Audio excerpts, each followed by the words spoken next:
Merhaba dostlar. Hepiniz YouTube kanalıma hoş geldiniz. YouTube'da bir video karşıma çıktı. Yani Hazreti Hızır'ın ya da Hızır Aleyhisselam'ın Galaktik Konsey tarafından tutuklandığını dahi işitti bu kulaklar. Hızır Aleyhisselam ne yapmış? Hızır Aleyhisselam işbirliği yapmış insanlarla ve bunun neticesinde Galaktik Konsey Hızır Aleyhisselam'ı tutuklamış ve şu an cezaevinde. Yerine Zülkarneyn'i getirmişler. O yüzden dünyada birçok değişiklik olacakmış. Tabii ki bu tarz anlatımlar, aktarımlar güzel, eğlenceli, dinlemesi de zevkli. Ama bir yandan da sadece Türkiye'de değil, tüm dünyada bir insanları çılgınlığa sürükleyecek bir şizofreni hali söz konusu.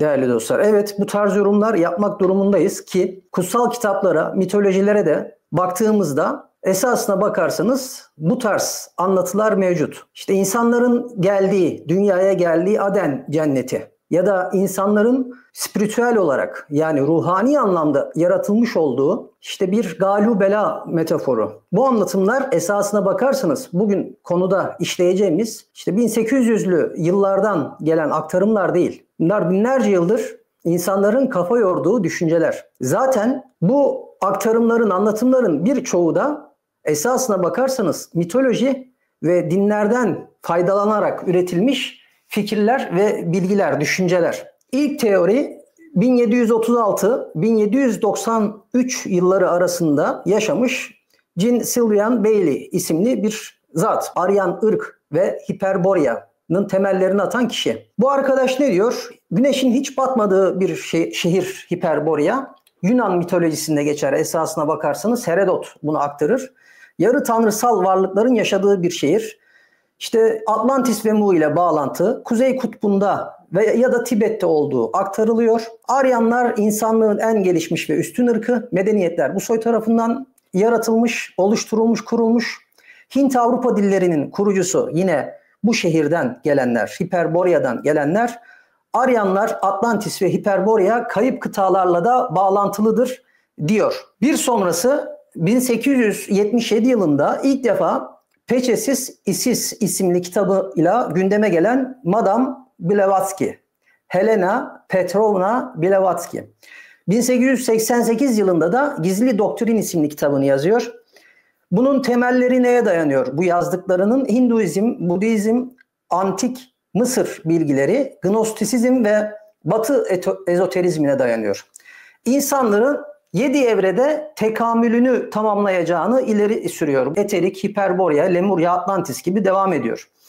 Zaten Şambala'da her ne kadar Nicholas Roerich, Rus kökenli bir arkadaş bu Şambala'yı anlatmış olsa da, ileri sürmüş olsa da Şambala ve zaman yolcusu bilgileri teorisine, insanların kökenleriyle alakalı. Helena Blavatsky'nin çağdaşı ve Helena Blavatsky'nin biraz da ilham aldığı kişi diyebiliriz. Burada da Şambala'nın yine Hiperborea gibi gizli bir şehir olduğu ve Kailash Dağı'ndan girildiğinden bahsediyor.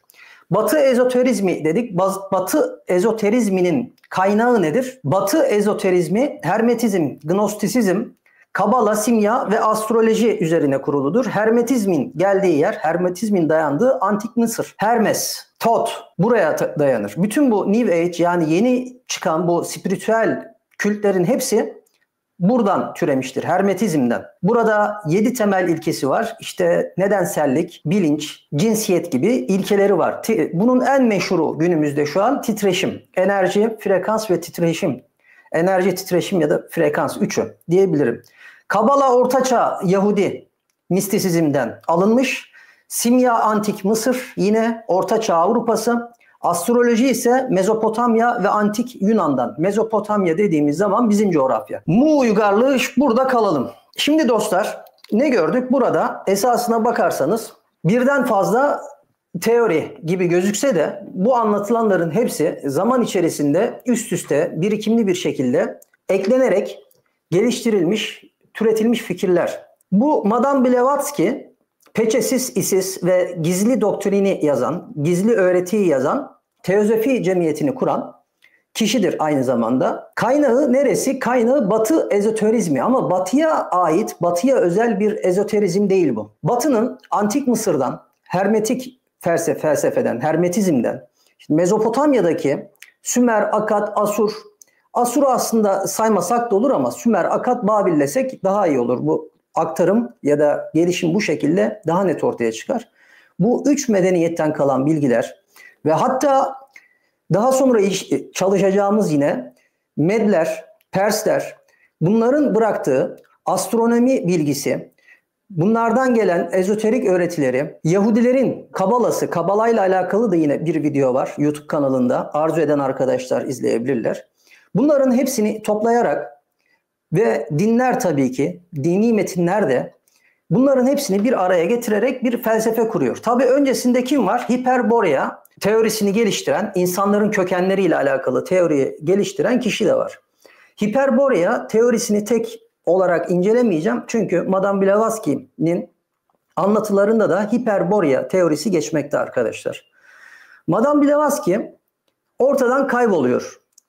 Yaşadığı zamanlarda işte 18. 19. yüzyıl. Bu 4-5 yıl ortadan kayboluyor ve Mahama eğitimi aldığını iddia ediyor geri döndüğünde. Kimden alıyor? Tibet'teki Budist rahiplerden bu eğitimi alıyor.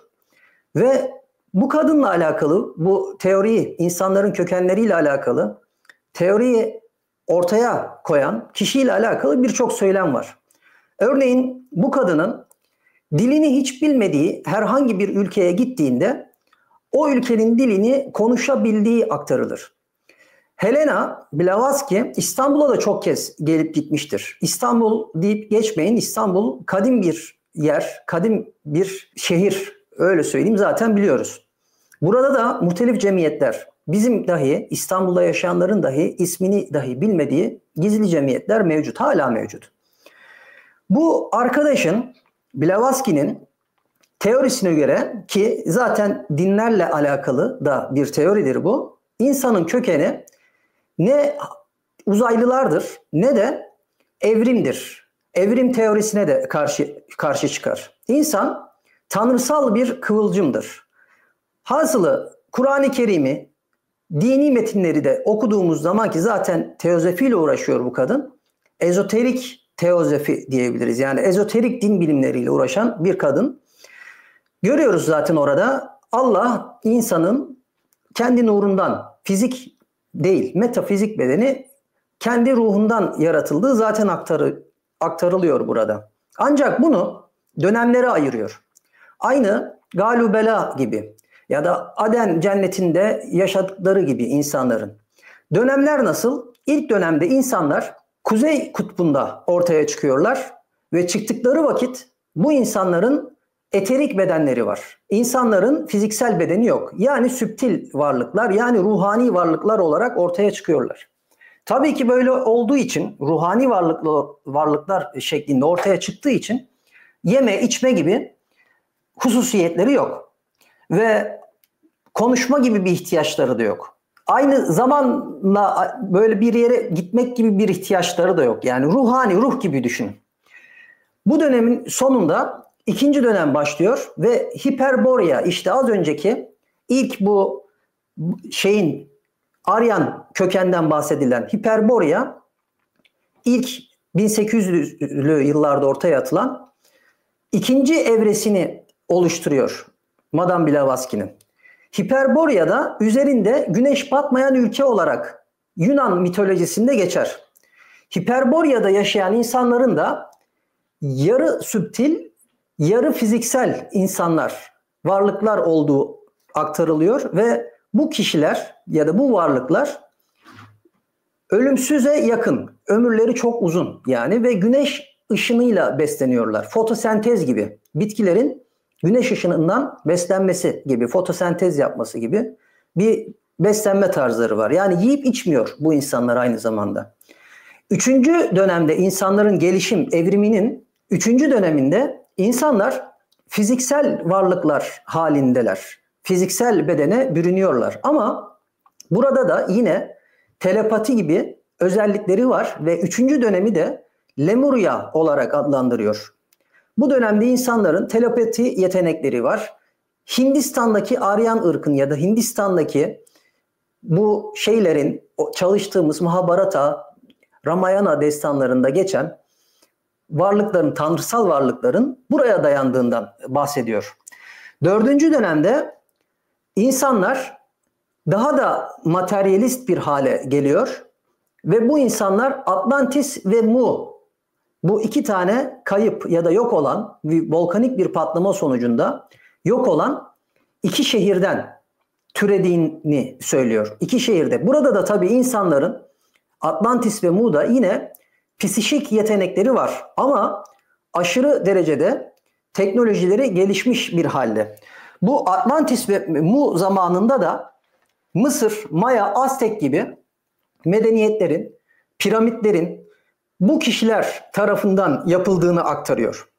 Şu an içinde bulunduğumuz dönem ise insanların psişik, metafizik ya da telepati gibi yeteneklerini tamamen kaybettiği ve aşırı derecede materyalist bir hale geldiği dönem.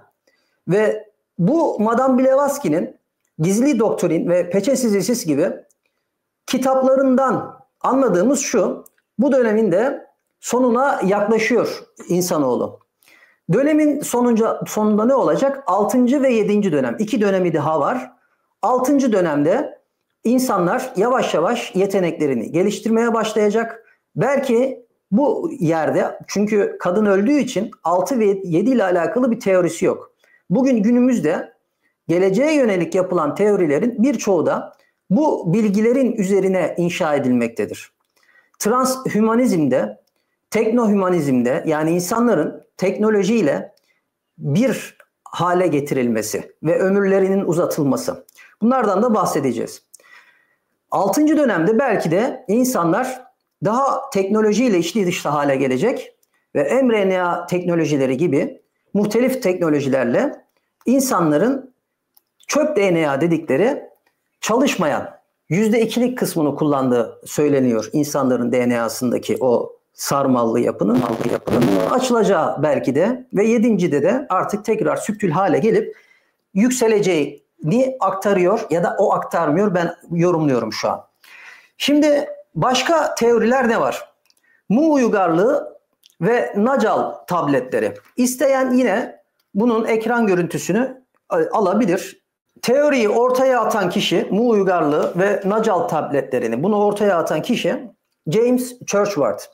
1926 yılında kitap yazıyor. Kayıp Kıta Mu. Daha önce, az önce Madame Blavatsky'den bahsettik. Burada da Mu ve Atlantis geçiyor ama bu kişi de bu Madame Blavatsky'nin geliştirdiği teoriden faydalanarak ne yapıyor? Kayıp Kıta Mu. 1951 yılında, 51 mi yazıyor? Gözlüğü takmadım. 31 yılında Mu'nun çocukları, 33 yılında ise Mu'nun gizli sembolü şeklinde 3 tane kitap yazıyor isimleriyle. Mu medeniyetinin piramitleri inşa ettiği ve ileri mühendisliğe sahip olduklarını, telepatik yeteneklere sahip olduğunu ve 12 bin yıl önce gerçekleşen volkan patlaması sonucunda öldüğünü ya da yok olduğundan bahsediyor. Zaman yolculuğu ve insanlık döngüsü teorisi, buna az sonra geçelim. Şimdi Mu ve Nacal tabletleri, James Churchward, yani bu kişi ne yapıyor değerli dostlar? Bu kişi de esasına bakarsanız Madame Blavatsky'nin 4. maddede insanlar daha materyal, daha fiziksel bedenlere sahip olmuştu. Ancak telepati yetenekleri gibi psikik yetenekleri de hala vardı. Atlantis ve Mu şehirlerinde yaşıyorlardı. Madame Blavatsky'nin insanlığın kökenlerini açıklamak için kullandığı 7 aşamalı maddesini, 4. aşamasını James Churchward kendi teorisi olarak ortaya atıyor. Madame Blavatsky'den sonra. Peki bu arkadaşın şeyi ne, iddiası ne? James Churchward Hindistan'a gittiğini ve Hindistan'da Nacal rahipleri, Nacal tabletlerini koruyan rahipler tarafından eğitildiğini ve Nacal rahiplerinin bu tabletleri kendisine okumayı öğrettiğini ileri sürüyor James Churchward. Mu ve Atlantis, bunlar yok olduktan sonra volkanik bir patlama sonucu volkan patlıyor. Volkanın patlamasıyla birlikte tabii ki tektonik yer hareketleri oluşuyor. Tufanlar, tufan hadisesi meydana geliyor. Bu uygarlıklar yok oluyor. Ancak bu uygarlıklardan geri kalan kişilerin Amerika'ya, Mezopotamya'ya, Asya'ya, Mısır'a, çeşitli bölgelere dağıldıkları ve burada kendilerine koloniler kurduklarından bahsediyor. Hani mitolojilerden bahsederken Aryanlar, örneğin Indus Vadisi'ne gelen Aryanlardan bahsettik. Aryanlar ne yapıyordu? Beraberlerinde orada yaşayan Hindistan'daki Dravidlere Sanskritçeyi getiriyordu. Sümerler benzer şekilde, Sümerler geliyorlar Mezopotamya'da kendilerinden önce yaşayan yine bir uygarlık var.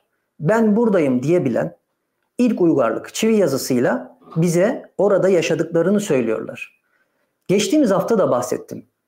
Bir milletin ya da bir kişinin var olduğunu bilebilmemiz için o kişinin bize ben buradayım diye seslenmesi lazım.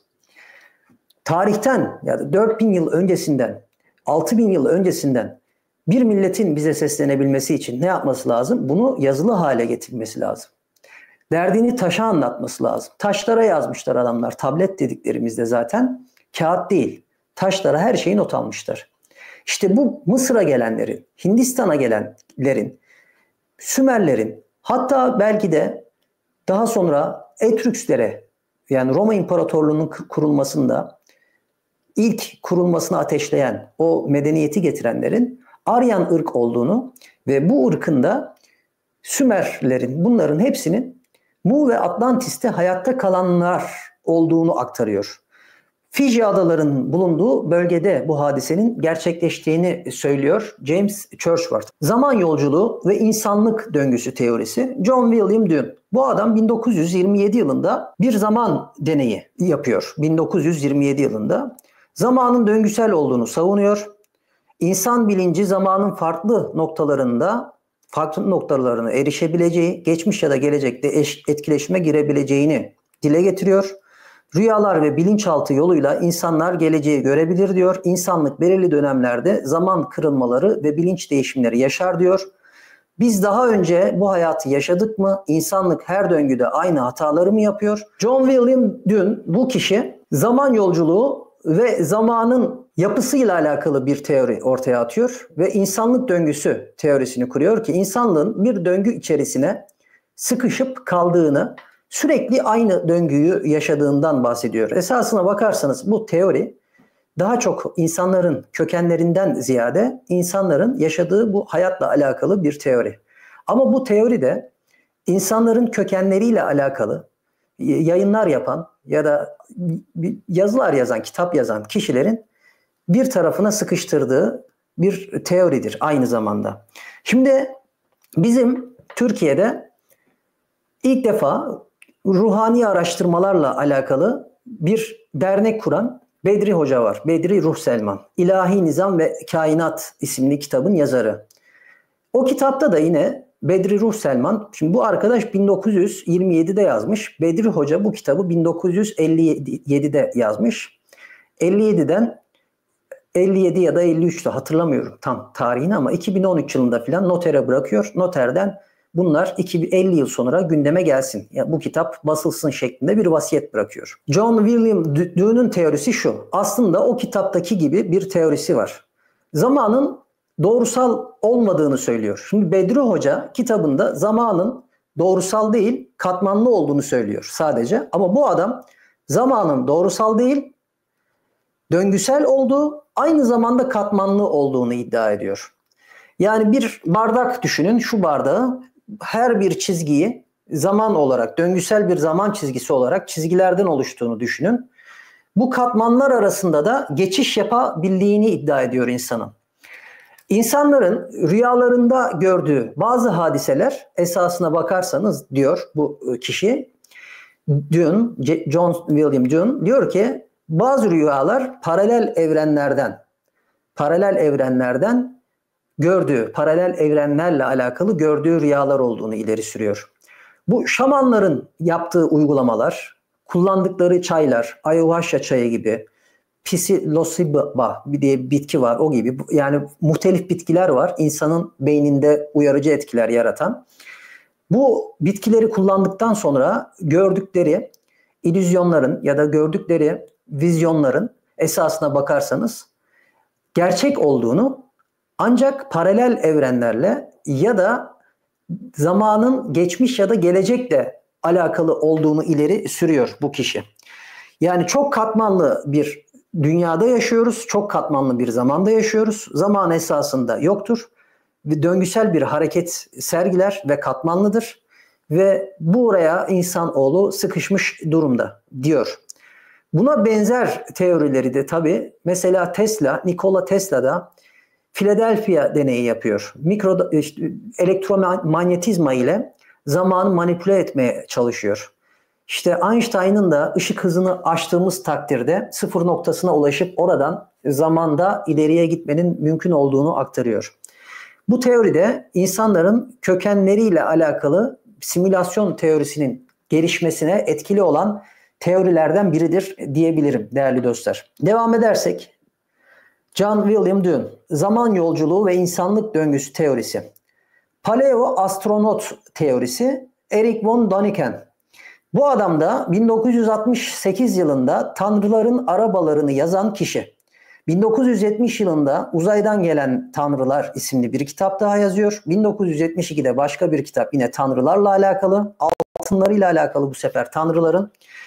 Ve 1998 yılında da Tanrıların Ziyareti diye bir kitap yazıyor yine.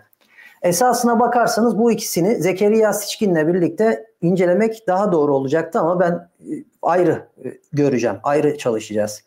Dünya dışı varlıklar antik çağlarda dünyayı ziyaret etti ve bu varlıklar insanları uygarlığın gelişiminde faydalı oldu, geliştirdi. Mısır, Maya, Sümer ve diğer kadim uygarlıklar bununla alakalıdır diyor. Paleoastronot teorisi Erich von Däniken'in, bizim Zekeriya Sitchin'in şu an meşhur Anunnaki teorisinin esasına bakarsanız nedir? Altyapısını oluşturan teoridir. Bu zat ne diyor? Bu zat tanrıların uzaydan, yani uzaylı bir medeniyetin dünyaya geldiğini, ben geçtiğimiz hafta söylemiştim. Uzay gemileri bozuldu, geldiler gibi. Belki kurtulamadılar. Bir medeniyet kurdular.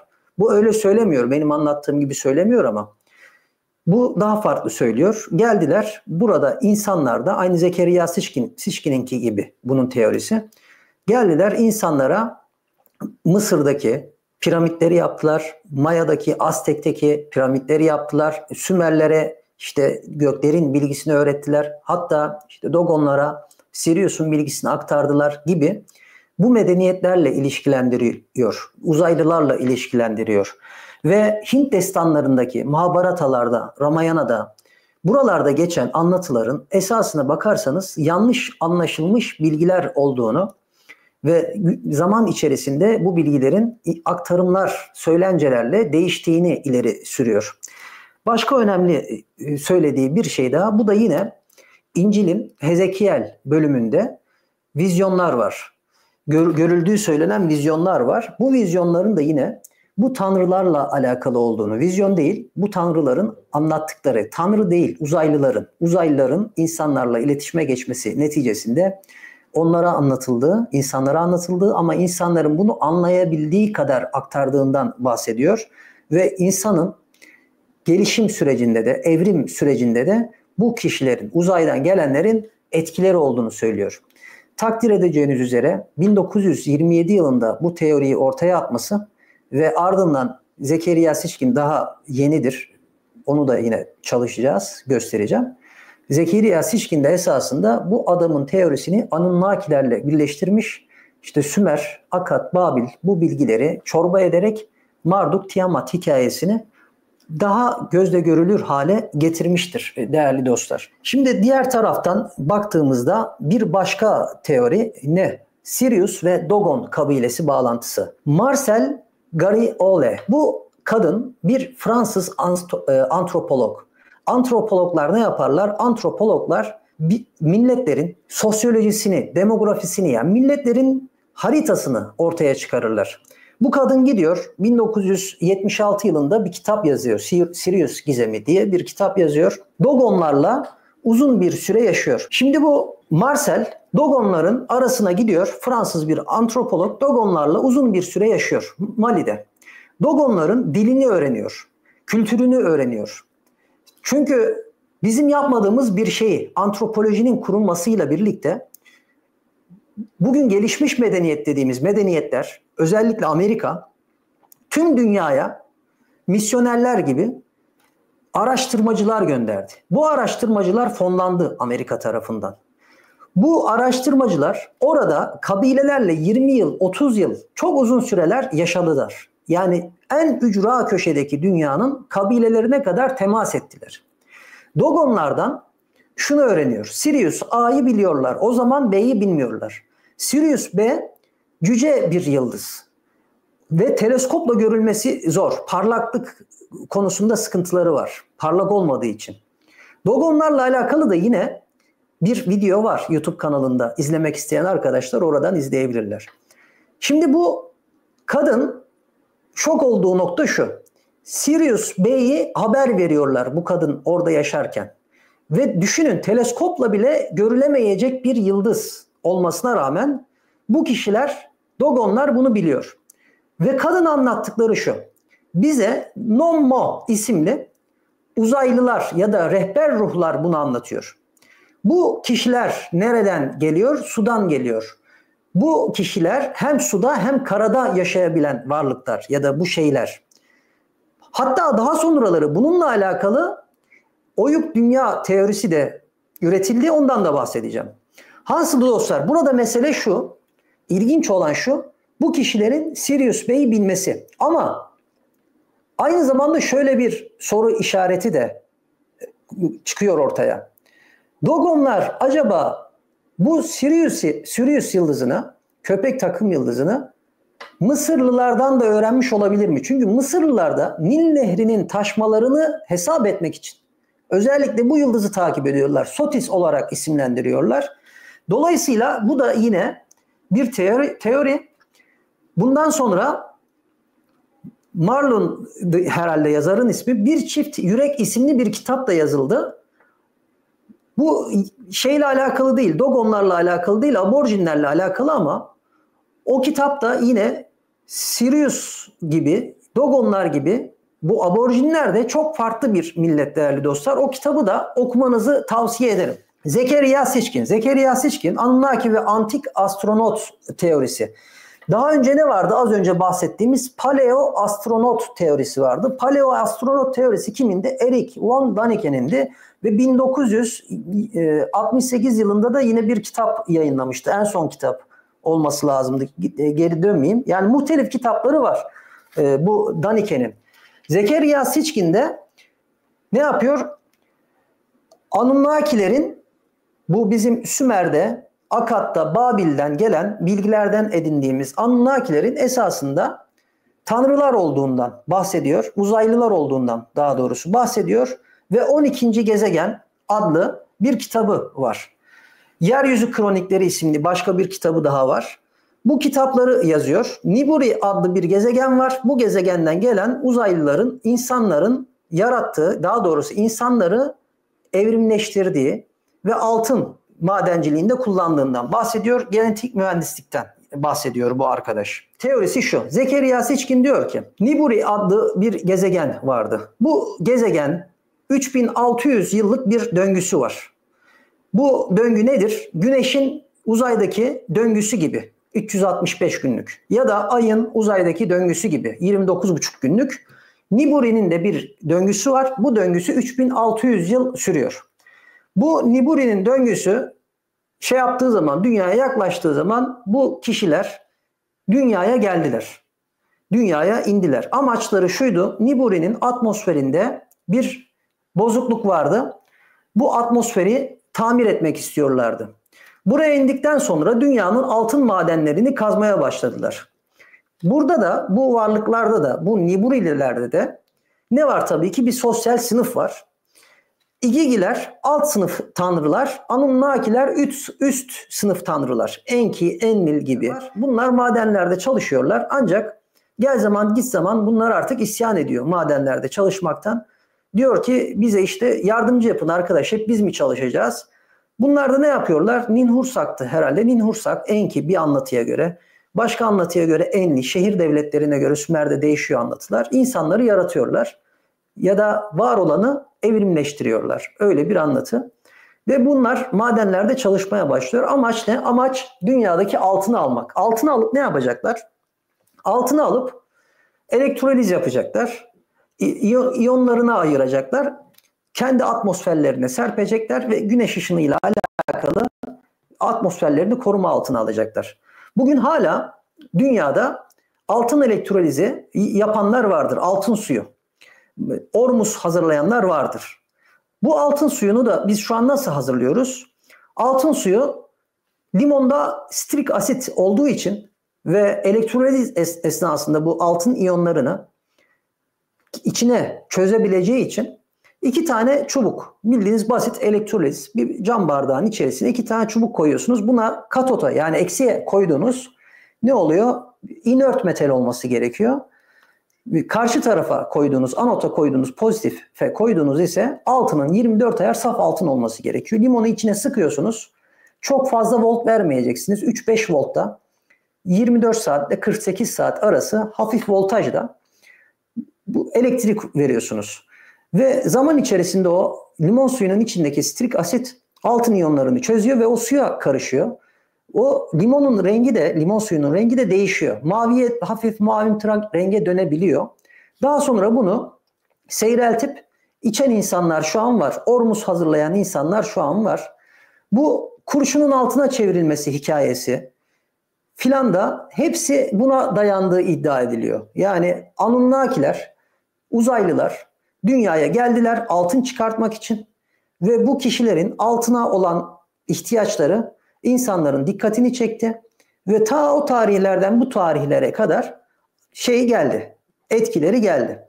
Esasına bakarsanız altından ziyade gümüşün antibakteriyel, antivirüs özellikleri var.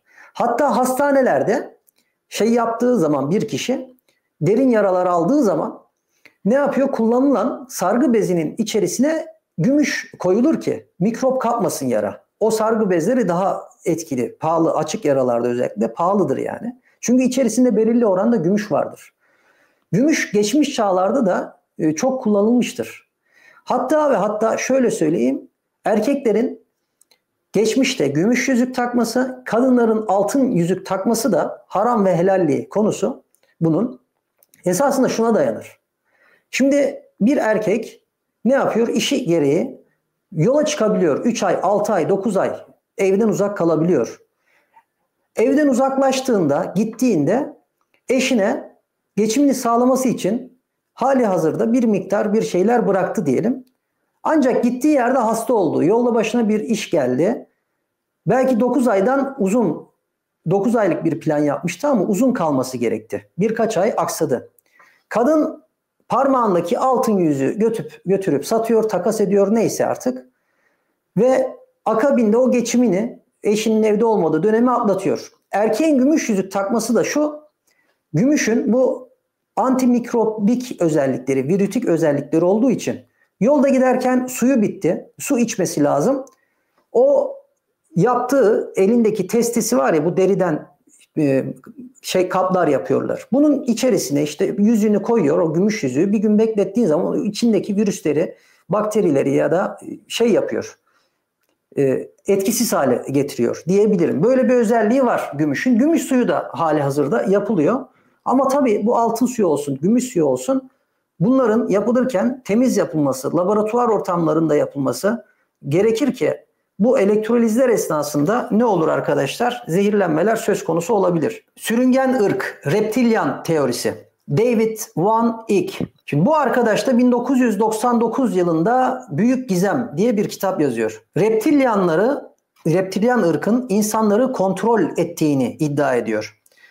Kendi kan hatlarını koruyorlar. Güçlü aileler içerisinde üremeye devam ediyorlar. İnsanların düşük frekanslı bir ruhsal durumda tutuyorlar. Korku, savaş, krizlerle toplumları manipüle ediyorlar. Dinler, ideolojiler, politik sistemler bunların hepsi bir illüzyondur ve küresel finans sistemleri aracılığıyla bu aileler dünyayı yönetirler diyor. Bu kişinin David Icke'in bir diğer teorisi de ayın doğal bir uydu değil yapay olarak konumlandırıldığı ve reptilyanların da veya başka bir uygarlığında buradan dünyaya gelerek insanların zihnini ay üzerinden aynı zamanda manipüle ettiğinden bahsediyor. Yer çekimi ve frekans manipülasyonuyla bu işleri yapıyorlar diyor arkadaşlar. Amerika'da, Kanada'da da çok izlenen, reyting alan bir kişi. Bu arkadaş da Türkiye'de de son yıllarda duymuşsunuzdur. Herkesin ağzında bir reptilyan, son 15 yıldır esasında ilk kitabı yazan bu kişidir. Reptilyanlar, elitler, küresel elitler, reptilyanlar olduğu iddiası filan hep buralara dayanıyor, bu kişiye. Ve ayın doğal bir yapı olmadığı da benzer şekilde yine bu kişinin iddiası. Belki bu kişi de yine benzer şekilde muhtelif yerlerden beslenmiştir. Şimdi bu arkadaşın ama anlattıkları, bağladığı nokta doğru. Doğru olan şu. Bu arkadaş diyor ki ekonomi, politika, ideolojiler, din, bunlarla insanlar uyutuluyor. Aynı Hint mitolojisindeki Maya gibi illüzyon, ekonomi olsun, ideolojiler olsun. Bunların hepsi birer illüzyon ve insanlar bunlarla meşgul ediliyor. Ekonomik buhranlar, savaşlar hepsi birileri tarafından organize ediliyor. Hegel diyalektiği uygulanarak insanlar kafasını kaldıramayacak hale getiriliyor ki aydınlanamasın. Aydınlanmaktan kastım şu an burada ruhani aydınlanma değil. Kendi düşüncelerimden ya da kendi şeyimden bahsetmiyorum. Şu an insanların teorilerinden bahsediyorum. Yani bu kişinin söylediği Mezopotamya, Mısır, Hint, Etrüksler, buralardaki büyük imparatorlukları kuranların hiçbiri insan değil. Bunların hepsi küresel elitler. Esasında bu kişiler de reptilyan ırkıdır, sürüngen ırktır ve insanlar arasında kendilerini şekil değiştirerek cover etmişlerdir. Yani gizlemişlerdir. Dünyayı yöneten büyük ailelerin hepsinin içerisinde bu ırk vardır. Şimdi bu mevzu, bu kişilerin reptilyan ya da sürüngen olması, tabii ki bu iddia biraz spekülatif bir iddia olsa da bence, bu benim yorumum, adamın bağladığı nokta ideolojilerin, dinlerin, mitolojilerin, bunların hepsinin belirli bir zümre tarafından, kurnaz ekip tarafından manipüle edilerek, yani insanları manipülasyon aracı olarak kullanılması. Baktığımızda 3 tane put vardı Kabe'de. Çok meşhur olan Lat, Menat ve Uzza isimli. Bu putların Türkçe karşılıkları güç, para ve iktidar anlamına gelir. Güç, para ve iktidar. Bu üçü nedir? İktidar devleti yönetenlerdir. Devletleri yönetenlerdir. Kabe'yi yöneten kişiler iktidar sahipleriydi. Bunlar gücünü nereden alıyordu? Oradaki Kabe'deki kurulmuş olan sistem, ruhban sınıfından alıyordu. Peki para neydi? Para ekonomiydi. Yani dünyayı yönetmek için 3 şeye ihtiyacınız var. Ruhban sınıfı, gücü veren ruhban sınıfıdır. İktidar, yani krallar gücünü ruhbanlardan alır ve ekonomi. Şimdi 19. yüzyılın başında 1900'lerde eğitim adı altında bu üçünü de birbirinden ayırdılar. Ekonomiyi, dini ve politikayı birbirinden ayırdılar. Esasına bakarsanız din bilmeden, politika bilmeden, yani siyaset bilmeden ekonomi yorumu dahi yapmak çok zordur. Çünkü baktığımızda temel analiz ya da teknik analiz dediğimiz hadise. Temel analiz, bir grafiğin analizini yaparken temel analiz nedir? Temel analiz siyasi, politik görüşler, bakış açılarıdır. Politikanın arkasında kim vardır? Ruhban sınıfı, yani Vatikan vardır.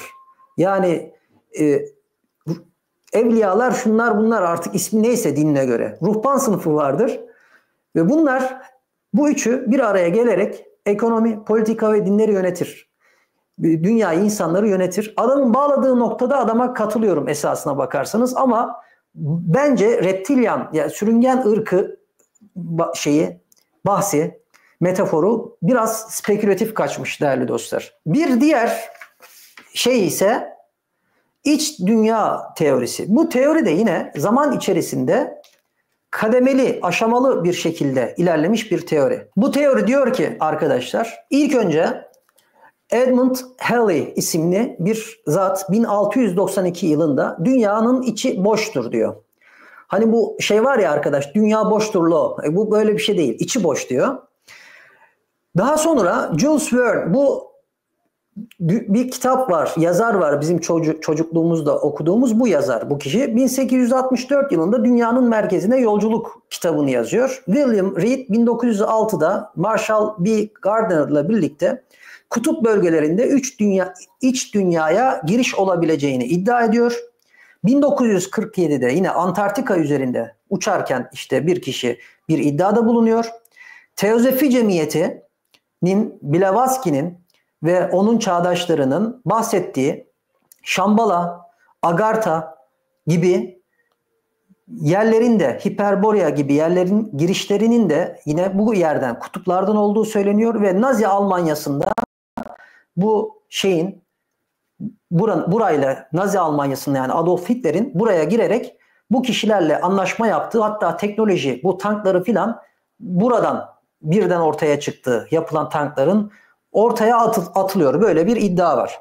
Baktığımızda arkadaşlar bu Agartha ve iç dünya teorisinde az önce şu arkadaş var ya, resmini gördüğünüz arkadaş Richard diye bir arkadaş. Bu arkadaş 2. Dünya Savaşı'ndan sonra ne yapıyor? Türkiye'de daha çok bahsedilen ya da yorumcuların daha çok bahsettiği bu arkadaş. Bu amiral bir keşif gezisi yapıyor Kuzey Kutbu'na ve burada bu kişilerle temas ettiğini ileriye sürüyor. Temas ettiğini, kapısını, girişini gördüğünü ileriye sürüyor. Şimdi bunların anlattığı, burası spiritüel varlıkların yaşadığı bir yer. Halihazırda Kuzey Kutbu'ndaki bu bölgeye girmenin de yasak olduğu aşikar. Neden yasaklandığı, neden yasak olduğu hususunda açıklamalar, bilimsel bir çalışmalar yapıldığı ve uçuşlar o bölgeden, üstünden uçulması bile yasak. Ama bir spekülasyon, yani bir spekülatif bir söylem de olabilir, gerçek de olabilir, bilemiyoruz. Çünkü biz de hani gitmek istesek oraya, görmek istiyoruz desek gidemiyorsun. Turizm amaçlı da gidemiyorsun. Kuzey Kutbu'na giriş yasak. Bunların söylediği, yaklaşık 400 yıldır söylenilen, aktarılan dünyanın içi boştan başlıyor ve dünyanın boş olan kısmında bir ırk yaşıyor. Bu ırk Tibet'te Şambhala şehri olarak karşımıza çıkıyor. Şambhala şehrinin kapısı, girişi Kailash Dağı'nda. Başka bir yerde Yunan'da karşımıza Hiperborea olarak çıkıyor. Yerin altında bir şehir, efsanevi bir şehir. Sümer'de Abzu olarak karşımıza çıkıyor. Sümer'de Abzu diye efsanevi bir şehir var. Hint mitolojisinde Naga ismiyle karşımıza çıkıyor yine efsanevi bir şehir. Yani bütün şeylerde, teorilerde ya da spekülatif söylemlerde Agartha olarak da karşımıza çıkıyor. Dünyanın içindeki bu şehre giriş kapıları olduğu iddia ediliyor. Ve insanların, bu spiritüel varlıkların, yani bu şehirde yaşayan spiritüel varlıklarında zaman zaman insanlara spiritüel, ruhani ya da frekans olarak tesir ettiği ve insanların bilinç sıçramasında faydalı olduğundan bahsediliyor. Tabii ki belirttiğim üzere bu da yine bir teoridir. Düşünceye saygımız var. Gerçekliği konusunda bir kanıt yok diyelim. Bir başka hipotez ise insanların gezegenin, yani dünyanın bilinçli bir parçası olduğuyla alakalı. Bunu da ortaya koyan, bu teoriyi ortaya atan James Lovelock isimli bir yazar. Dünya Yaşamına Yeni Bir Bakış adlı bir kitabı var bu kişinin, bu zatın. Dünya biyolojik ve kimyasal süreçleriyle kendi kendini düzenler diyor. İklim, okyanuslar, toprak, canlılar birbirine, her şey birbirine bağlıdır. Eğer insanlar gezegenin dengesini bozarsa insanları Gaia yani dünya cezalandırır. İnsanlık gezegenin bilinçli bir parçasıdır diyor. Dünya atmosferinde oksijenden filan bahsediliyor. Hasılı. Dünyanın düşünen bir varlık, bilinç sahibi bir varlık. Bizim bahsettiğimiz, bizim bildiğimiz anlamda bir düşünce değil bu. Bilinçli bir varlık olduğundan bahsediyor. Dünyanın yaşayan bir organizma olduğunu aktarıyor. Ve bu dünyada yaşayan her şeyin, ağaçlar, canlılar, bitkiler, animist bir yaklaşım diyebilirim esasında bahsettiğine. Bu varlıkların, her şeyin dünyayla ilişkili, bağlantılı olduğundan bahsediyor. İnsanları tanımlarken ise bu dünyanın bir parçası olarak insanların evrimleştiğini anlatıyor. Ancak bunun anlattığı evrim bizim bildiğimiz evrim teorisi, bilimsel evrim teorisi değil. Evrim teorisi de esasına bakarsanız bilim adamlarının savunduğu evrim teorisi 7 aşamadan oluşan bir teoridir. 6 ya da 7 aşamadan oluşan bir teoridir. Ama o bilimsel evrim teorisine geçmeyeceğim. Ama adı üstünde o da bir teoridir. İlk önce dünyanın yaşlı olduğunu kanıtlarsın. Onunla başlar. Ondan sonra dünya içerisindeki mevcudun varlıkların, şeylerin insanlar dahil, hayvanlar dahil zaman içerisinde dönüştüğünü aktarır. Şimdi bu arkadaşın söylediği farklı. Bu arkadaşın söylediği bilimsel evrim teorisi değil. Esasında evrim geçiren insan da değil. Evrim geçiren dünyanın kendisi. Bu arkadaş onu anlatıyor. Çünkü dünya bilinçli bir varlık. Peki insanlar ne? İnsanlar burada bu dünyadaki beynimizde bulunan, insanların beyninde bulunan sinir hücreleri gibi. İnsanlar bu dünyanın birer hücresi, beyin hücreleri gibi düşünen insanları orada konumlandırıyor. Ve insanların frekanslarıyla dünyanın frekansını da etkilediğini, dünyanın çalışma tarzını da etkilediğinden bahsediyor. Aynı zamanda şamanist toplumlarda, animist toplumlarda aktarıldığı gibi diyor ki eğer dünyada düzeni bozarsa insanlık, işte ağaçları keserse, nehirleri kirletirse bu yaşayan organizma dünya ne yapar?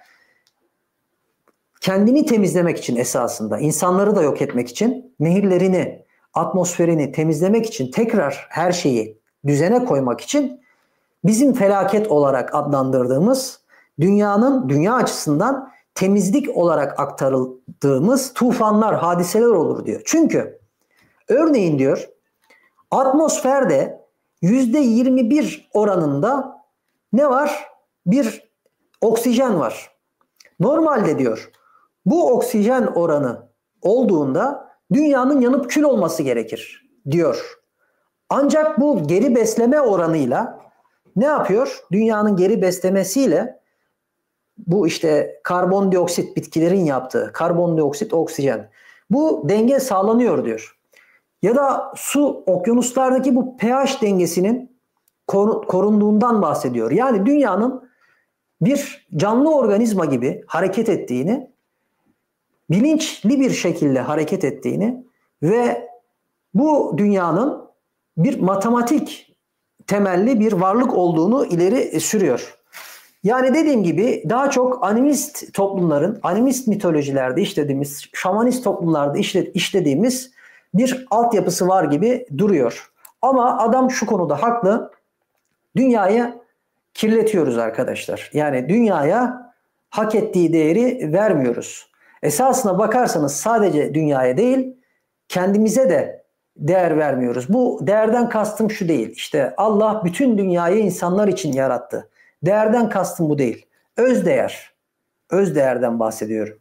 Yani kendimizi yüceltmekten de bahsetmiyorum. Uçsuz bucaksız bir evrende yaşıyoruz günün sonunda. Bir başka teori, şamanik yaratılış teorisini ortaya atan Terence McKenna, sağ taraftaki yakışıklı arkadaş. 1996 yılında yine Tanrıların Yiyecekleri isimli bir kitap yazıyor. Bu kitap bitkilerle alakalı bir kitap. İnsanın evrimini sadece biyolojik şekilde tamamlamadığını iddia ediyor ve yediklerinin de bunda etkili olduğunu ileriye sürüyor. Bu bitkiler, kullanılan bitkiler insanın beyninde, sinapslarında, beyin hücrelerinde gelişim sağladığı, etkili olduğundan bahsediyor.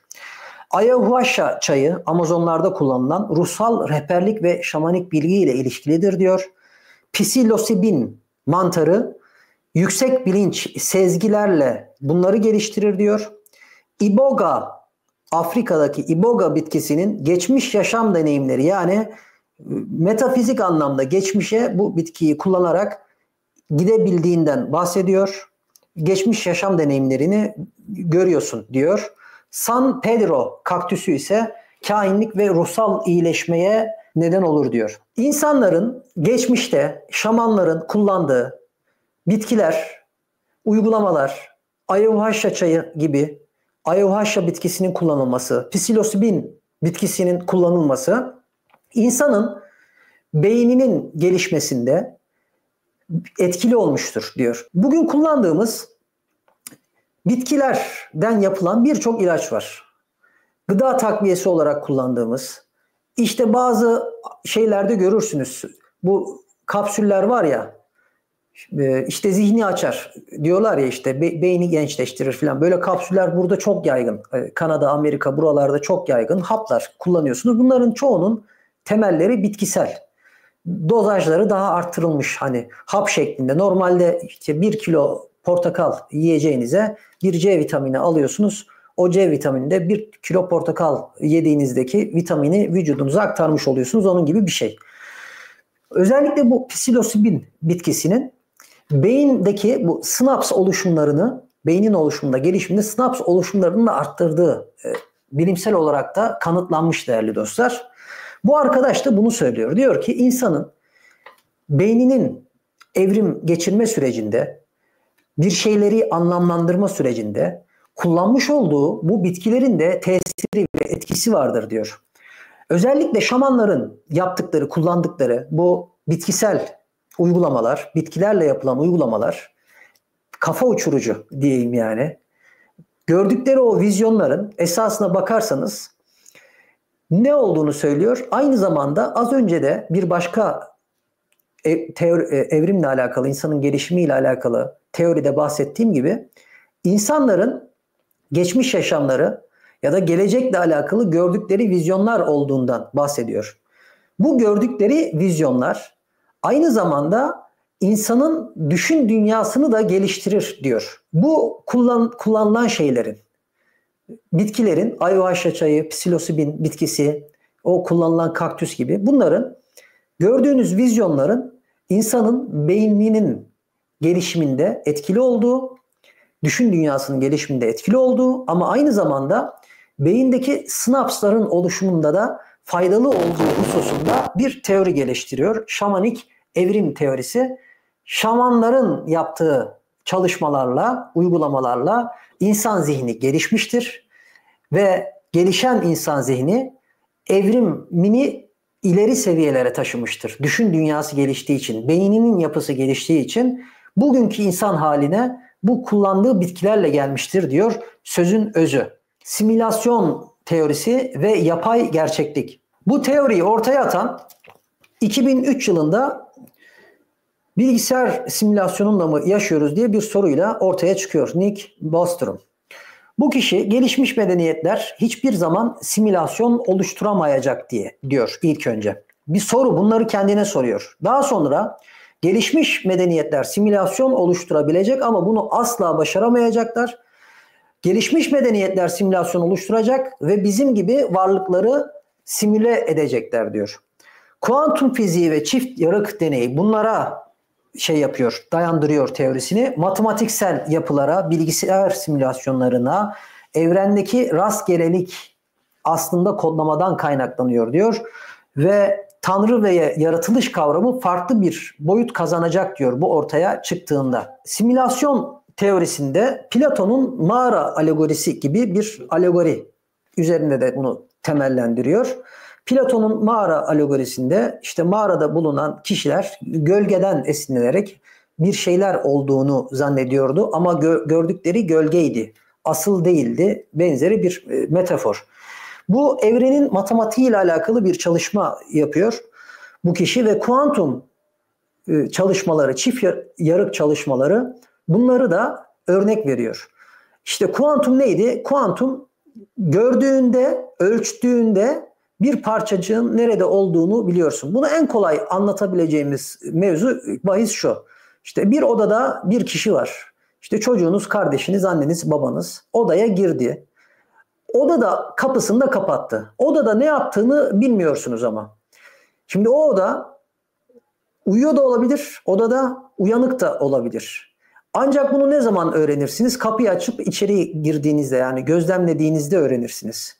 Siz o ana kadar gözlemlemediğiniz sürece tam olarak ne yaptığını odada, uykuda mı uyanık mı olduğunu bilemezsiniz. Bunu kedi deneyiyle anlatıyorlar ama Schrödinger'in kedisi şeklinde çok bahsedilir ama biraz daha hani kedi deneyi dediğinizde bunu anlamakta insanlar zorlanıyor. Bu kedi ölü mü canlı mı derken bu yatak odası ya da oda metaforuyla biraz daha anlaşılabilir hale gelir diye düşünüyorum. Ve diyeceksiniz ki şimdi ben açtım, baktım uyuyor ama sen uyanık da olabilir diyorsun. Bu şey olmuyor mu yani bir hata yok mu diyebilirsiniz ama şöyle söyleyeyim, olasılıkları yaşadığınızı tekrar yaşayamadığınız için olasılığı orada siz gözlediğiniz an ortadan kaldırmış oluyorsunuz. Artık o yaşanması muhtemel olan bir diğer gerçeklik ortadan kalkmış oluyor. Ve aynı zamanda bu adamın iddia ettiği şu, kimi zamanda sapmalar olduğundan bahsediyor. Yani zamanda kaymalar olduğundan, rastgelelik olduğundan bahsediyor. Ve bu Matrix filmindeki kedi hadisesi gibi. Filmi hatırlayan arkadaşlar ya da izleyen arkadaşlar hatırlayacaktır. Kedi işte geçiyor, bir daha geçiyor. Orada Morpheus o siyahi vatandaş değil mi? O diyor ki bir şey var, sıkıntı var, hadi uzamamız lazım.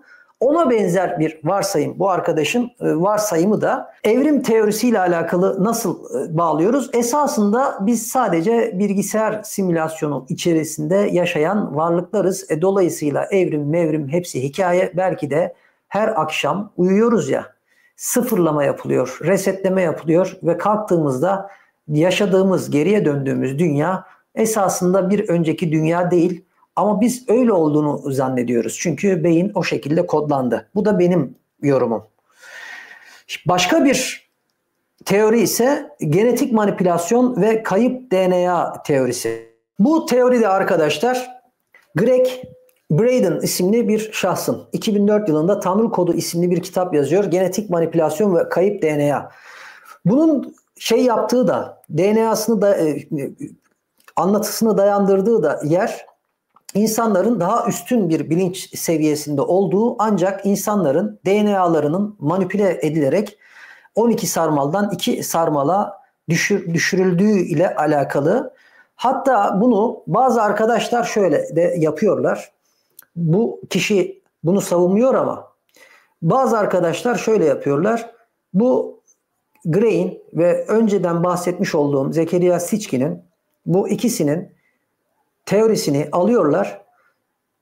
Anunnakilerin insanı yarattığı ama ilk etapta insanları 12 sarmalla yarattığı ve mitolojilerde bir tufan hadisesi var ya, insanların yok edilme hadisesi.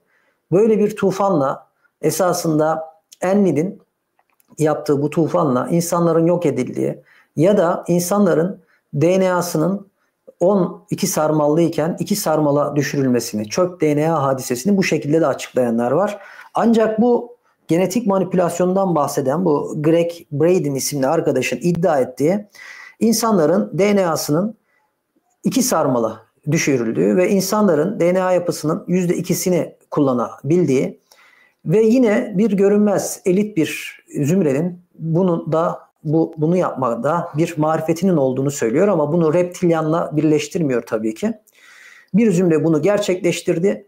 %98'ini kullanamıyoruz diyor. Ama bilimsel çalışmalar bu %98'in de kısmen biyolojik süreçlerde kullanıldığını tespit etti son zamanlarda. Ama bu Greg Braden'ın yaptığı teorisine göre insanlar bu %100 DNA'sını kullanabilirse tanrısal bir güce ulaşacaklar ve esasında üst varlık oldukları, asıl varlık haline geri dönecekler şekilde bir şeyi var. Teorisi var değerli dostlar. Şimdi Bir başka teori ne? Homo sapiens ve Homo superior teorisi. Bu teori de arkadaşlar esasına bakarsanız biraz şeyle alakalı. Bir önceki şeyle Greg Braden'ın teorisiyle alakalı diyebilirim. Burada Stewart Swerdlow isimli bir yazar. Şöyle yapayım. Ekran görüntüsü almak isteyen alabilir. Homo sapiens'in doğal bir evrim sürecinin ürünü olmadığını söylüyor ve bunun da yine DNA'larına yapıldığı, müdahale edildiğinden bahsediyor. Bir de Homo superior var. Bunlar genetik olarak daha gelişmiş bir tür ve dünyadaki elit sınıfı oluşturan da bunlar. Gizli cemiyetler ve küresel güç yapıları, Illuminati, Bilderberg, tapınak şövalyeleri, masonlar hepsi bunlar tarafından kuruluyor ve idare ediliyor. Ekonomik sistemler, din ve ideolojiler, eğitim, medya, transhümanizm, yeni dünya düzeni, evrensel temel gelir mevzusu hepsi bununla alakalı diyor bu arkadaş. Şimdi baktığımız zaman iki düşünürün de teorisi, bu ikisini de yine birleştirerek kullananlar var. Bu teorileri esasına bakarsanız her ne kadar teori geliştirmesek de insanların hep düşündüğü bir bahistir. Örneğin ben bu teoriden haberdar değilken bile belki bundan 10-15 yıl evvel çok düşünmüşümdür. İnsanlar çocuklarını okutuyorlar. İlkokuldan, 1. sınıftan başlamak suretiyle üniversite son sınıfa, hatta bazen yüksek lisans seviyesine kadar bütün eğitim hayatı bu çocukların paralı, ücretli okullarda geçiyor. Ve bu arkadaşların bazıları gerçekten gelir seviyesi düşük olan insanlar ömürlerini, çocuklarını okutmak için uğraşıyorlar. Ancak network sahibi olamadıkları ve bir kişilere ulaşamadıkları için bu çocuklar okullarında her ne kadar başarılı olsalar da üniversiteyi, yüksek lisansı bitirdikten sonra belki gidip yıllarca okuduğu X okulunda, özel okulunda bir öğretmen oluyor. Şimdi isim vermeyeceğim. Hem reklam olmasın hem de milletle uğraşmayalım. Böyle okullar var. Mesela X diye bir okul var. Bu okul 1. sınıftan, hatta şu an ana sınıfından çocuğu alıyor. Ta yüksek lisansa kadar okutuyorsun orada. Ta bundan 10 yıl önce filandı. Yaptığım bir hesaba göre bu çocuğu orada o kadar okutacağına 20 yıl ana sınıfından işte 20-25 yaş arasına kadar okutacağına oraya harcayacağın parayı bu çocuğa 3 tane daire alsan bu çocuk zaten 25 yaşından sonra ölene kadar birinde oturur, ikisinin kirasını alır yatar. Şimdi bakıyorsun bu çocuk okulu bitiriyor. Aynı kurumun bir arkadaşım vardı, orada da biliyorum. Ondan dikkatimi çekmişti daha doğrusu. X kurumunda ne yapıyor? Çalışmaya başlıyor. Aldığı maaşa bakıyorsun. Adam X kurumuna, X eğitim kurumuna babası 20 yıl çalışmış. Annesi babası çalışmış, zor şartlar altında para ödemiş 20 yıl. Bu çocuk da annesinin babasının o kuruma ödediği parayı geri alabilmek için bir 20 yıl çalışması gerekiyor. Yani esasına bakarsanız 40 yıl aile bu kuruma çalışmış oluyor. Ve bu kurumun sahibi para kazanıyor. Şimdi bu düşünürlerin bu teorileri üretmesinin sebebi insanların esasında 12 DNA'ya sahipti. İşte bu DNA'larıyla manipüle edildi. 2 DNA'ya düşürüldü. Yani aptallaştırıldı. Ve ardından Homo sapiens ve Homo superior 2 grup vardı. Homo sapiensler, Homo superior yani insandan daha üstün varlıklar, elit bir grup, bu da yine reptilyan olduğunu söylemiyor. Elit bir grup insanları yönetiyor ve yönlendiriyor. Bunu yaparken de kullandığı araçlar beklenti satmak. Beklenti nedir? Beklentiden kastımız ne? Okulu satarken eğer bu okulda okursan mezun olduktan sonra şuralara gelirsin. Din üzerinden beklenti satmak. Din üzerinden beklentine sen bu dünyada cehennemi yaşıyorsun. Lakin öldükten sonra cennetin kapısı ilk önce sana açılacak. İdeoloji üzerinden beklenti satmak. Yani Hegel diyalektiği uyguluyor bu kişiler. Bu düşünürler de bu teorileri üreterek ya arkadaş burada bir yanlış var. Bu yanlışın neticesinde üretilen teorilerdir. Bu teoriler diyebilirim değerli dostlar. Transhümanizm. Şimdi mesela beklenti artık satılacak bir beklenti de kalmadı günümüzde, takdir edersiniz. Beklenti kalmadı. Yeni beklentiler. İnsan 2.0 ve transhümanizm herkese tanrı olma beklentisi satacaklar diyen, esasına bakarsanız bir diğer teori. Oraya geçmeden buraya kadar anlattığımız bütün teoriler esasına bakarsanız Madame Blavatsky'den tutun ta bu arkadaşlara kadar bütün teorilerin sebebi şu. Tarihte ne kadar geriye gidersek giderim insanoğlu olarak bir yerde tıkanıyoruz. Çünkü dünya 4 küsür milyar yıl yaşında, bize bilimsel olarak açıklandığı bu yaşta olduğu söyleniyor. Şimdi bakıyoruz örneğin Sümerlere. Sümerlerden önce ne vardı sorusunun cevabı yok. Sümerler çivi yazısını bulmuş, ben buradayım demiş, onlar oradaydı diyoruz. Acaba bunlar kimdi?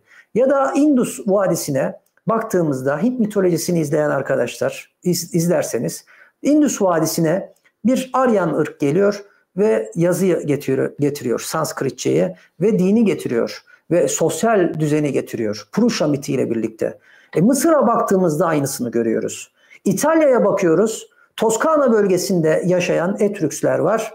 Etrüksler yok daha doğrusu. Orada yaşayan yerli halklar var. Bir grup geliyor ve bu grup bu kişileri organize ediyor. Burada bir medeniyet kuruyor. Ve bu yeni gelenlerin, göçmenlerin bilgisi de çok fazla. Yerli halklara kıyasla aşırı derecede bilgililer. Ve bu medeniyetler, mesela Etrüks, Sümer, bunlardan kimse geriye kalmıyor. Mesela Akatlar Semitik bir ırktır, değil mi? Akatlar, Aramiler, Yahudiler, işte bu Semitik ırkların devamıdır. Yani dil üzerinden ırk sınıflaması yapıldığında. Bugün baktığımızda Akatların da bugüne kadar günümüze ulaştığından bahsedebiliriz. Belki işte Yahudiler, Semitik ırklar üzerinden. Ya da işte Babil dediğimizde işte Persler ve Medlerle ilişkisi vardır. Pers'ten ya da Med'den işte Babil'e belki dayandırabiliriz. Ama Sümer dediğimizde bu Sümer nerede? Sümer halkları ya da Sümer nerede? Bu medeniyeti kuran, çivi yazısını geliştirenler nerede dediğimizde ya da Etrüksler nerede dediğimizde bir cevap alamıyoruz. İşte bu soru işaretleri, bu mitlerin, bu teorilerin üretilmesine sebebiyet veriyor. Mesela Etrükslerin Rönesans ve reform hareketlerinde Etrükslerden kalan tarihi bulgular Rönesans ve reformun da yapılmasında etkili olmuştur. Yani bu milletlerin nerede olduklarından görmeyi bırakın, bu milletlerden kalan tarihi kalıntılar bile reformlarda etkili oluyor. İşte bu arkadaş da diyor ki ve bundan önceki arkadaşlar da dünyada reptilyan bir ırk vardır ve bütün o küresel parayı yöneten küresel büyük ailelerin içerisinde kendisini saklayarak kan devamlılığını devam ettirirler diyor. Bu arkadaş reptilyan demiyor da bu Homo superior diyor. Yani Homo sapiens insanın bir üstü, daha böyle zeki ya da 2 sarmal değil 4 sarmalını kullanan varlıklar neyse bu kişiler yönetiyor diyor. İşte Madame Blavatsky diyor ki Aryan ırk yönetiyor diyor dünyayı. Aryan bir ırk var, o ırk yönetiyor diyor. Bu teorilerin hepsinin çıkış noktası işte bu bilinmezliktir. İnsan düşünen bir varlıktır. Ben de düşünüyorum, kimi zaman benim de aklıma bazı fikirler geliyor ama bahsettiğim üzere şu an için en azından bu YouTube kanalında misinformation and disinformation diye çok söyleniyorlar. Bu Kanada, Amerika buralarda da bilgi eksikliği ve yanlış bilgi hususunu biraz temizlemeye çalışıyorum kendimce. Tabii ki benim de eksik bilgi aktardığım olabilir ama en azından yanlış bilgi vermemeye çalışıyorum. Olanı olduğu gibi aktarmaya çalışıyorum sizlere. Son olarak baktığımızda yapay evrim ve insan 2.0 teorisi. Şimdi bu da çok tartışmalı bir konudur. Son zamanlarda özellikle güncelde karşımıza çıkar. Feridun Esfandiari. Ya bu arkadaş muhtemelen FM 2030 yılıyla alakalı bir kitap yazıyor bu kişi. Bir teorisi var. Transhumanist Manifesto'yu yazıyor. Bu kişi muhtemelen İranlı bir arkadaş. Daha sonra Nick Bostrom yapay zeka ve insan evriminin bileşimini inceliyor. Ray Kurzweil devam ettiriyor teknolojik tekillik şeklinde. Sibernetik ve yapay organlardan bahsediliyor. İnsan bedeni mekanik ve dijital implantlarla yeniden dizayn edilecek. Genetik mühendislikten DNA değişiklikleriyle işte süper yetenekleri açılacak. Beyin makine entegrasyonu sağlanacak. Yapay zeka ile insan bilinci bir hale getirilecek, birleştirilecek. Ölümsüzlük ve bilinç transferleri yapılacak diyor. Bu teoride daha varmış ya, karbon silikon evrim teorisi diye bir başka teori bu. Bu da esasında transhümanizmle ilişkili. Bunlar da diyorlar ki esasında insan karbon temelli değil de silikon temelli olacaktı. Evrimde bir hata oldu. Evrimleşirken o nedenle karbon temelli oldu. Esasında silikon karbondan daha iyidir diye bir teori. Şimdi değerli dostlar, baktığımızda bu gözlük ve gözlüğü taktım. Teknoloji, niye böyle yaptım? Şimdi teknoloji geliştikçe esasına bakarsanız insanların ömürleri de uzadı. Madame Blavatsky'nin neydi? 7 tane ırktan bahsetmişti. İnsan evrimini neyden açıklamıştı? İnsanların tanrısal bir kıvılcımdan geldiği, ne evrim teorisi ne de maymun ya da işte uzaylı teorisi, bunlarla ilişkisi olmadığı, tanrısal bir kıvılcım olduğu, birinci aşamada tamamen eterik bir varlıktı. İkinci aşamada yarı fiziksel, yarı eterik hiperbolya. Üçüncü aşamada Lemuria, tam fiziksel ama telepatik güçleri var. Dördüncü aşamada Atlantismu, burada da yine psikik yetenekleri var. Beşinci aşamada içinde bulunduğumuz günümüz materyalist olmuş, Napolyon gibi para diye geçen bir hale büründü insanoğlu. 6. aşama ise transhümanizm olabilir. Bu arkadaşların anlattığı. Teknoloji her ne kadar bu konuyla alakalı çok şikayetçi olunsa da teknoloji geliştikçe insanların ömürleri uzadı ve insanlar örneğin gözlük kullandığı zaman transhümanist oluyor aslında. Ya da teknohümanist oluyor. Teknohümanizm gibi. İnsanlar zaten çoktan teknolojiyle zaman içerisinde hemhal olmaya, birleşmeye başladı. Bugün bakıyorum esasında güzel sonuçları da var. Ne var? İşte adam bacaklarını kaybetmiş. Öyle bir bacak takıyorlar ki adam rahat rahat yürüyebiliyor. Şimdi bu arkadaşların yapay evrim demeleri ve insan 2.0 demeleri de bu. Bu arkadaşlar diyorlar ki Feridun'la başlıyor 2030 yılı bu mRNA teknolojileri, evrensel temel gelir mevzusu, transhümanizm, bunların hepsi bu arkadaşların geliştirdiği teori. Burada bir de Yuval Noah Harari diye bir yazar var. Bunun da bir 3 tane 4. kitabı da yazdı. 3'tü 4.'ü de yazdı. Belki Türkçe'ye henüz çevrilmemiştir. Çünkü zannedersem 5-6 ay önce yayımlandı. Bu arkadaş da yine bu transhümanizm, yapay, insan 2.0, yapay evrim bu grubun içerisinde. Bunlar diyorlar ki değerli dostlar, insan yapay bir evrim geçirecek. Bu yapay evrimi de biz yapacağız. Tanrıları yaratacağız diyorlar. İnsanın bilincini aktaracağız diyorlar. Şimdi yapay etten bahsediyorlar ya, hani et yapıyorlar artık biliyorsunuz. Hani bir hücreyle onu çoğaltmak suretiyle et yapıyorlar artık bildiğiniz. Hatta bazı restoranlarda bu eti gidip yiyebiliyorsunuz. Esasında burada yapmaya çalıştıkları, bu etle yapmaya çalıştıkları, bizi beslemek için et üretmekten ziyade insan bedeni üretmek. Bu etlerle. Ve bu insan bedenini üretirken sadece karbon temelli değil, silikon temelli de bir insan bedeni üretmek, söyledikleri bu yani. Ve bu insan bedenine bilinç aktarımı yapabilmek. Yani benim bilincimi üretilmiş olan o insan bedenine aktarmak. Aynı zamanda benim bilincimi yapay zekayla meç etmek ve beni, çipten bahsettikleri çip plan mevzuları, ve beni sorulan her şeye hiç düşünmeden cevap verebilir. Konuşulan her dili konuşabilir. Sorulan her soruya matematik, işte fizik cevap verebilir hale getirmek. Bahsettikleri husus bu. Ve bu evrimde hani az önce dedik ya, bize ne sattılar? Ne beklentisi sattılar? İşte öldükten sonra evet fakirsin ama öldükten sonra cennete ilk sen gideceksin. Evet, şu an memursunuz, zar zor çocuğunuzu okutuyorsunuz, ancak şu X kolejini bitirirse bu çocuk çok iyi yerlerde işe girecek. Yol bitti, kara göründü. Artık bu kişilerin işe giremediği, bu okulları bitirmenin hiçbir anlamının olmadığı ortaya çıktı. Şimdi baktığımızda yeni bir şey pazarlanması lazım. Yeni pazarlanacak şey de işte bu arkadaşlar. Çalışırsanız, iyi bir vatandaş olursanız size biyonik gözler takarız. O biyonik gözlerle eşyanın arkasını bile görebilirsiniz.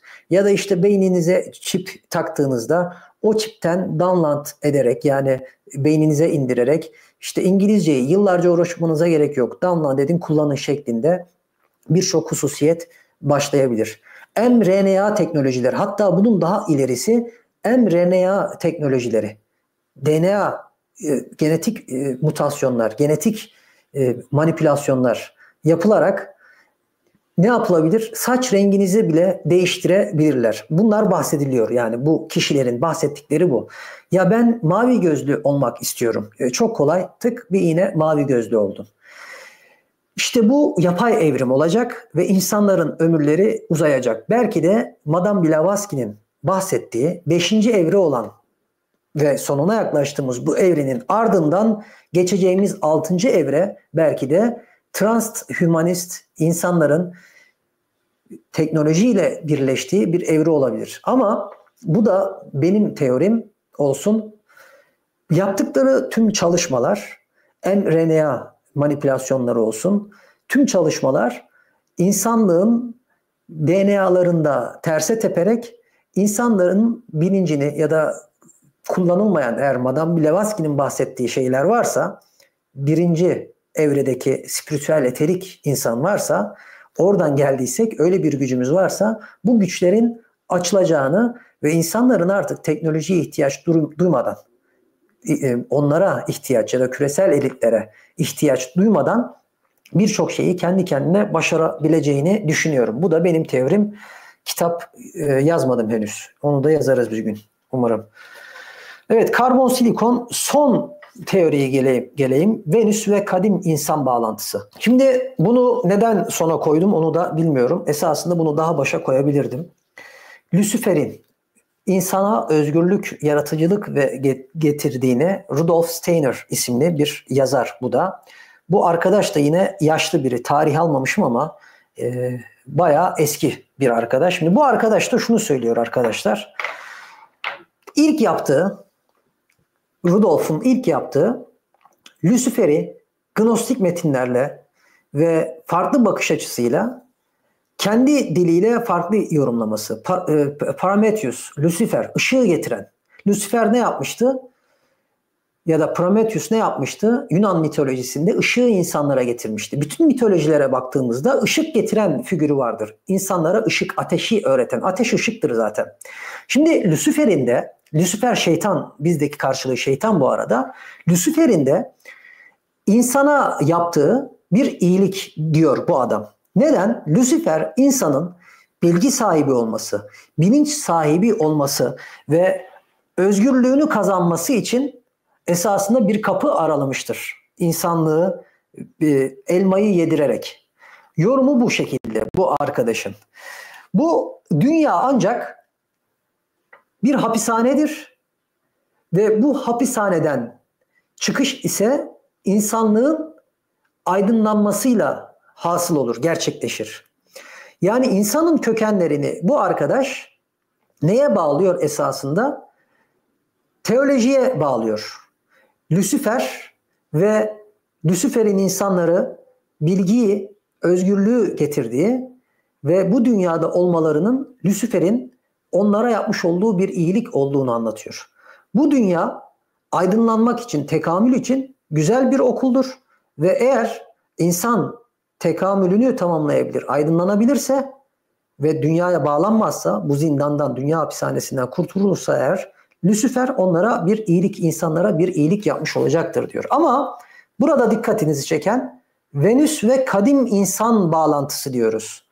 Şimdi Venüs teorisi de daha sonra, hatta bu Venüs'le alakalı bir kadın var. Kadının ismi Omek miydi? Öyle bir ismi var. Bu kadın Çok meşhur Amerika'da filan.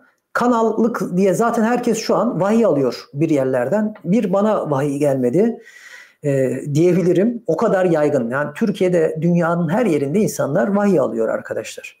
Şimdi bu kadın da Venüs'ten vahiy aldığını iddia ediyor. Şimdi bu Venüs'ün hadisesi nedir? Venüs'te yine Lucifer ve Venüs nasıl bir araya getirmiştir? Bu Venüs'ün iki hali vardır. Bu sadece Yunan mitolojisinde yoktur. Sümer mitolojisinde de vardır. Venüs'ün güneş doğmadan önce göründüğü bir pozisyon vardır. Bu pozisyona Lucifer pozisyonu, ışık getiren Prometheus pozisyonu derler.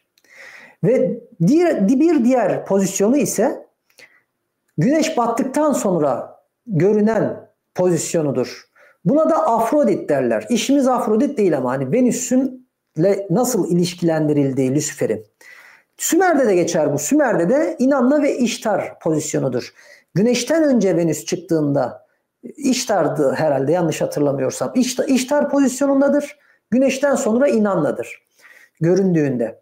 Tabii ki her gün bu şekilde görünmüyor. Çünkü kimi zaman önüne de geçebiliyor ya da Merkür geçebiliyordu. Tam hatırlayamadım şimdi ama Lucifer pozisyonunda olması, Lucifer olarak isimlendirildiği için, ışığı getiren olduğu için Venüs ve Lucifer bir araya getiriliyor. Ve bu yine çok bilinen Amerika'daki OMEK gibi temsilcileri diyorlar ki Venüs bir zamanlar Dünya gibi bir gezegendi. Ve Venüs'te yaşanılan bir doğal afet sonucu Venüs yerle bir oldu, yaşanılmaz hale geldi. Ve Venüs'te hayatta kalan kavimler, insan toplulukları oluk oluk dünyaya hareket ettiler ve bugünkü insan topluluklarını oluşturdular. Lüsiferyen bilgi de işte kanal yoluyla bize geliyor. Ve bizim aydınlanmamız için Lucifer bizi yönlendiriyor şeklinde bir teori var ve insanların kökenlerini de bu teoriye göre Venüs yıldızına bağlıyoruz arkadaşlar. Yani insanın geldiği yer Aden cenneti, insanın geldiği yer işte Naga, insanın geldiği efsanevi şehir Hiperborea, Shambhala, Agartha hepsi buraya, Lemuria, hatta Atlantis ve bu mevzuları bile Venüs'te yaşanan hadiselerdir gibi böyle bir sürü aktarım var. Bu teori de onlardan biri değerli dostlar. Şimdi yayına katıldığınız için teşekkür ederim. Yayını beğenir, paylaşır, sosyal ağlarında paylaşırlarsa sevinirim. Aynı zamanda katıl üyesi olarak destek veren arkadaşlara da teşekkür ederim. Ekmek temennisi ile hepinize esenlikler diliyorum değerli dostlar. Kendinize iyi bakın, hoşça kalın.